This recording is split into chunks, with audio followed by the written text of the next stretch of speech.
Hello everyone, welcome either to or back to my channel. So I obviously have coloured hair and I get frequently asked how I maintain the colour because it's, you know, high maintenance. I don't know if purple is more high maintenance than anything else. I've only really had sort of like the reds and purple side of the spectrum. Obviously they wash out very quickly, so they are technically high maintenance, but I guess I'm used to it, so for me it's not. But I'm going to be giving you some tips as to how I maintain my hair colour, how I don't have to re-dye it like every other week, because I've been told that very frequently. I do just want to preface that my hair is bleached, so if your hair is not bleached, your dye will not have as much to stick to as if your hair is bleached, because when you bleach your hair it's porous, so there is more crevices for the dye to get in and stick to. I have had a lot of people say that their purple dye just washed out in like 2 washes. For me, I would assume that's because they haven't got bleached hair, because again it just doesn't have anything to stick to. I don't really necessarily have any recommendations for that. Prior to having bleached hair, I used to use box dyes,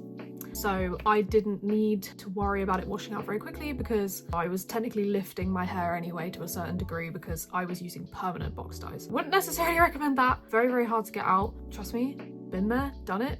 Very difficult to get out of your hair. Hair is bleached, so it does just stick to your hair more so than it would do if you did not have bleached hair. So to start with, I feel like the most obvious thing is washing your hair less. For me, I have fine hair. Although I have a lot of hair, it's fine. It gets greasy very quickly. So for me, I like to use dry shampoo. Now, I have said this before in a video that I posted on TikTok and Instagram, and people went kind of feral in the comments saying that I was like promoting dry shampoo. I wasn't. I did not really realise the amount of damage that dry shampoo can do to your scalp and hair. I've never had an issue with it personally. The worst I've had is I've sort of had some like eczema patches come up, but that was when I had a fringe, so I feel like the dry shampoo was getting on my skin slash scalp because I was spraying my fringe. I would just say I am going to be showing you the way that I use dry shampoo.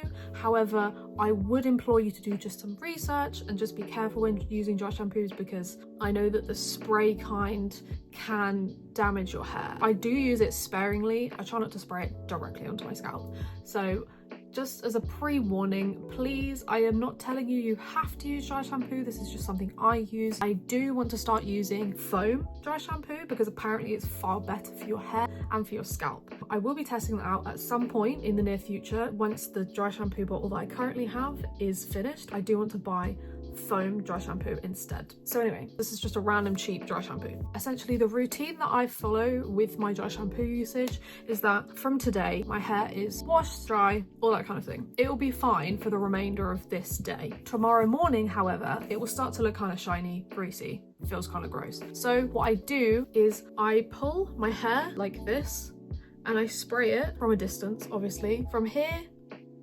out to here. I avoid my scalp. It will end up on your scalp as you brush it, but you want to avoid your scalp as much as possible because the build-up will make your scalp itch and it's not great. I then also take a section of hair here and I spray it on this section of my hair outwards. So essentially I'm spraying the most visible pieces of my hair so that they don't look greasy, so I can get away with it for longer. Do the same thing on the other side. I let it sit until it's fully dry. This is very important. If it's not fully dry, you won't be able to brush it off properly and it will get stuck in your hair and you'll look like you almost have like white paint stuck in your hair. I know you can get different coloured dry shampoos, but my hair isn't within the realm of natural hair colours that they offer. After I start using foam dry shampoo, I will just update you guys with my new hair routine at that point. So once you've let it sit, dry, you are just going to brush it out. And you can shake it out as well. It kind of like falls on your clothes, so just be careful because it does look like dandruff. And just brush it until it's fully gone. You will end up with residue in your hairbrush, so I would recommend giving it a rinse every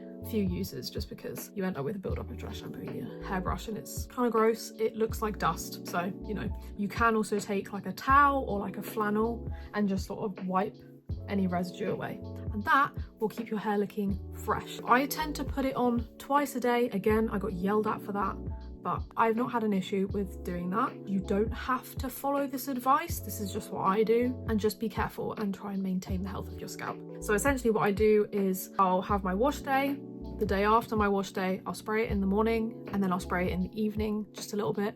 Sometimes I don't spray it in the evening, like if I feel my hair's looking fine, I just won't bother and I'll just spray it the next morning. So I don't always do it twice a day. I will spray it twice a day, like closer to wash day. So the greasier my hair looks, obviously the closer to wash day I get, I'll use a little bit more, but for the most part, once should be enough. Obviously, if you have curly hair, this probably won't work for you because you can't brush your hair through every day because you'll just ruin all your curls. So this is just advice for people who have similar hair textures to mine. This next thing is something that anyone can do, and I would highly recommend it. The way I do it is cheap, and it's also so handy. So, color depositing products to use in the shower. Lifesaver. I did not know they existed until maybe a year and a half, 2 years ago. They're not that widely available in the UK. So anyway, color depositing products essentially do what they say. When you use shampoo in the shower, and because it's hot water for the most part, it strips away hair dye. It starts to fade. That's essentially what makes hair dye fade. So using color depositing products in the shower will just add a small amount of color back to your hair, sort of almost replacing what you've just washed out basically. I've never used a color depositing shampoo. I use color depositing conditioner, and I make my own because I am a DIY gal.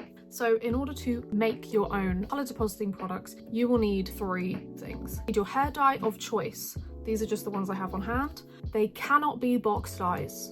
I want to make that so clear. They cannot be a box dye, whether it's a permanent box dye or a semi-permanent box dye. They cannot be a box dye. They have developers in them and they are single use.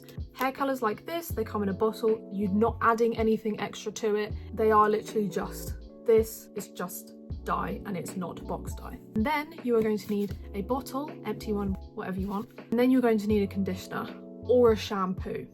One or the other. You can have both if you want. If you want to make a color depositing shampoo and conditioner, you will just need a shampoo of your choice and a conditioner of your choice. In that case, you would obviously need 2 separate bottles. So essentially what you're going to do, you're going to take your empty bottle. This is not empty, this is a concoction I made earlier, but you're going to take your empty bottle and you are going to take your shampoo or your conditioner. You're going to squirt it into the bottle. You can put in as much as you want, as much as you feel you need.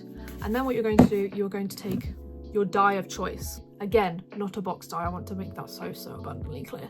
And then what you're going to do is you pour your dye into the bottle of either shampoo or conditioner. The more dye you put in the bottle, the stronger the colour payoff will be. So if you only put a little bit in, then it will only deposit a small amount of colour into your hair.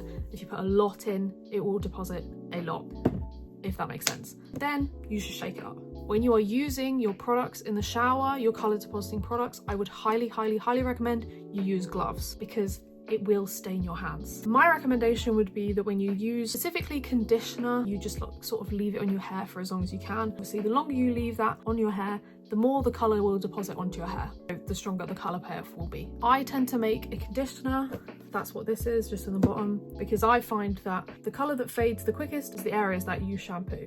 My root area is the area where colour just leaves quite quickly. It's very annoying, but it is just the reality of having dyed hair. So I tend to put conditioner on my root area.